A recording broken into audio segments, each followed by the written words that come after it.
The Lambda-class shuttle is one of the most iconic ship designs in Star Wars, and possibly even in all of science fiction. With its elegant lines and beautiful white paint job, it's no surprise that this ship is a fan favorite.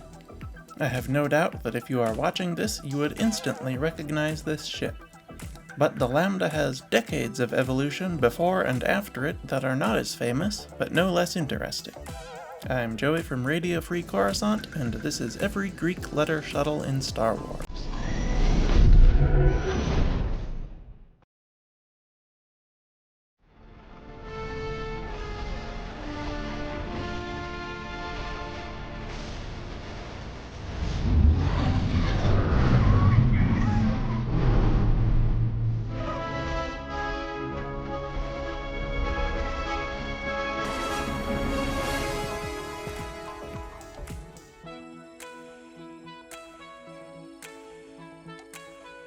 Eta-class shuttle. Chronologically speaking, the first Greek letter shuttle in Star Wars is the Eta-class shuttle, also known as the Republic Ambassadorial Shuttle or the Jedi Ambassador Shuttle. It was introduced around 45 to 35 BBY and measured 14.2 meters long. It required 2 pilots and a gunner and could carry 10 passengers and 2 speeder bikes or several tons of cargo. The Eta was a very versatile vessel, being capable of everything from diplomatic transportation to Black Ops combat insertions. It was not suitable for heavy combat, though it was armed with 3 laser cannons, one in the base of each wing. There was also a variant of the Eta-class used by Chancellor Palpatine on a covert mission to Mandalore to fight Darth Maul. This was known as the Republic Executive Shuttle. Its wings and cockpit canopy were slightly different, with the wings being reminiscent of those on the Theta-class shuttle he would use at the end of the Clone Wars, and the canopy being reminiscent of a TIE fighter window. It is unclear what the in-universe meaning of these modifications were, but perhaps there was some kind of passive stealth system in place that required them. Fun behind-the-scenes fact: the Eta was based on old, unused concept art for the Lambda shuttle. This kind of reuse happens all the time in Star Wars, and it's very cool.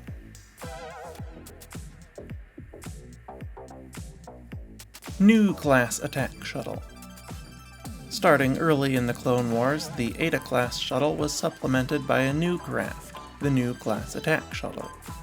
At 18.9 meters long, it was a significantly larger and more capable vehicle, which was used for a variety of missions, including combat insertions, diplomatic transportation, ground assault, and more. It had a crew of 1 pilot and 1 gunner, and could carry 30 passengers and 2 tons of cargo. It was armed with 2 medium laser cannons and 2 double light laser cannons. The new class proved to be one of the most successful shuttles ever made, serving in the Republic throughout the Clone Wars and the Empire in the early years of Palpatine's rule. Rho-class transport shuttle. The Rho-class transport shuttle is a derivative of the new class attack shuttle. Its hull was extended by several meters to accommodate more troops and cargo, like the crew cab to the new's regular cab. It also featured magnetic clamps to hold large cargo containers and a vertical fin for stability. It measured about 24 meters long. It required the same 2 crew of its predecessor, but could carry significantly more passengers and cargo. The Rho was introduced fairly late in the Clone Wars, but proved to be a very capable shuttle as well. Omicron-Class attack shuttle. The Omicron-Class attack shuttle is another derivative of the new class. It featured the same main hull as the new, but different wings and cockpit sections, and had a rear turret as well. The new class was a hybrid combat and transport ship, but these roles were split into the Rho and Omicron. The Rho had much greater transportation capacity, but its larger size left it less maneuverable and less suited for combat. The Omicron was more heavily armed, but its interior was rearranged to provide sleeping accommodations for the crew on extended Black Ops missions, significantly reducing its cargo and passenger capacity. The Omicron was 30 meters long and required one pilot and one gunner. It could carry at least 5 passengers and a small amount of cargo. It was armed with 2 medium laser cannons and a rear dual light laser turret. Check out my recent video on the Omicron for more details. Theta-class shuttle. The Theta-class T2C shuttle was a rare model of luxury shuttle famously used by Emperor Palpatine in the early years of the Empire. It was never made available for public purchase, and as such only Palpatine, Grand Moff Tarkin, and a handful of Cygnus Spaceworks executives had access to the ship. With its small size, round head, and primarily diplomatic mission profile, it seems like it was designed to replace the aging Eta-class shuttle, but unfortunately only a few were ever made. Speaking of size, it measured 18.5 meters long, required at least 2 crew, and could carry at least 4 passengers. It was heavily armed with 2 forward quad laser cannons and a rear laser turret. Finally, it had an incredible max speed of 2,000 kilometers per hour. Delta-class shuttle. The Delta-class T3C shuttle was another rare model. It was a prototype stealth shuttle designed by Sinar Fleet Systems as an experiment. The shuttle was only produced at all because director Orson Krennic saw the concept art and asked them to build him one. Only 2 are known to exist for certain, one for Krennic and one used by Inspector Magna Tolvan. It had a very Spartan interior and a dark stealth coating on the hull. The ship measured 14.4 meters long and had a very high crew count for its size, needing 2 pilots, a navigator, a gunner, a comms operator, and an engineer. It could house 30 passengers, but had very little cargo space. At the base of the hull, it had 2 twin laser cannons, and it also had a smaller cannon on each wingtip. Phi-class shuttle. The Phi-class shuttle was a very rare model of shuttle used almost exclusively by the Inquisitorius. We know next to nothing about it, other than that it was armed with 2 laser cannons, required at least 1 pilot, and could carry a handful of passengers. I estimate it to measure about 25 meters long. Unknown light shuttle. The unnamed shuttle from Kenobi doesn't technically belong on this list because we don't know enough about it yet, but it has all the hallmarks of a Cygnus or Sinar Abecedarian shuttle, such as the trademark bent folding wings. It was a fairly uncommon ship in the Imperial Navy, but was frequently seen on small outposts where a full-sized Lambda or Nu-class shuttle wouldn't be necessary. It has a crew of 1, and could probably carry about 5 passengers. I estimate it to be about 9 meters long. Due to its small size, I like to call it the Iota-class shuttle. Lambda-class shuttle. The Lambda-class T4A shuttle was Sinar Fleet Systems' magnum opus. Its elegance and practicality made it an incredibly popular shuttle for decades after the fall of the Empire. It was used for everything from diplomatic transport to troop deployment to light cargo duty. Emperor Palpatine also owned a custom Lambda outfitted with a cloaking device. The shuttle was exclusively built for the Empire, but many found their way into the hands of businessmen who were particularly supportive of the Empire, and after the Empire fell, most of them were used by the New Republic, and some were sold off into private ownership. Perhaps the most famous Lambda was the shuttle Tydirium, which was used by the Rebel Alliance to infiltrate the Imperial base on Endor. The Lambda shuttle was 20 meters long. It required 2 crew and could carry 20 passengers and 80 tons of cargo. It was armed with 2 laser cannons, 2 twin rotating blaster cannons, and on the rear, a double blaster cannon.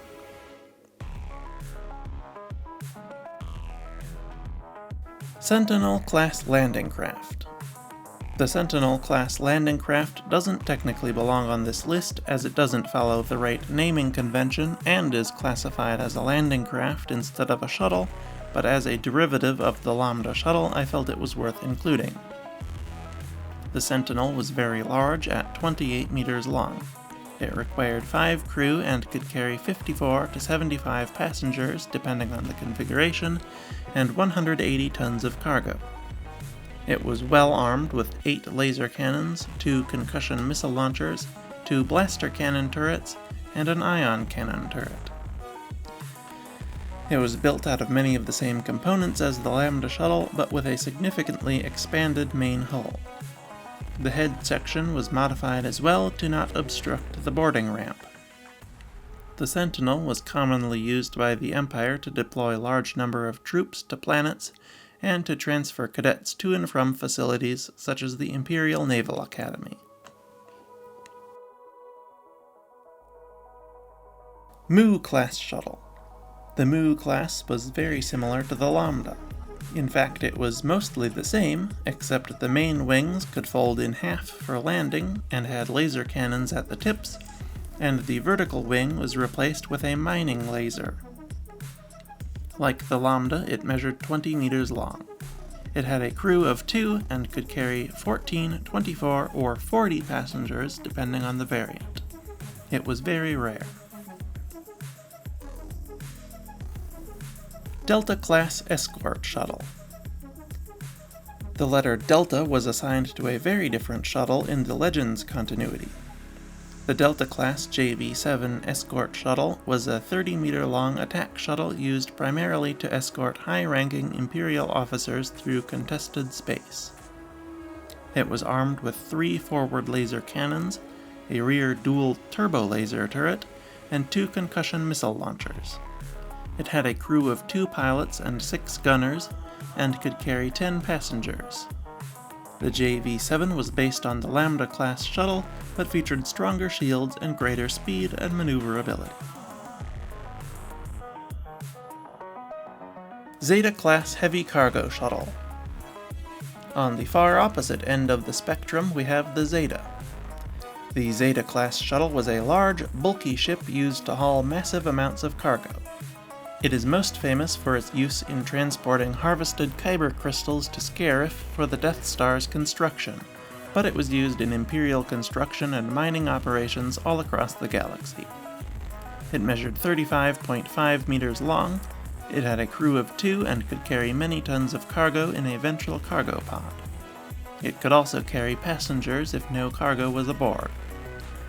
It was armed with 2 heavy laser cannons and 3 regular laser cannons. The most famous Zeta was SW-0608, also known as Rogue One, which deployed the Rebel strike group of the same name to Scarif to steal the Death Star plans.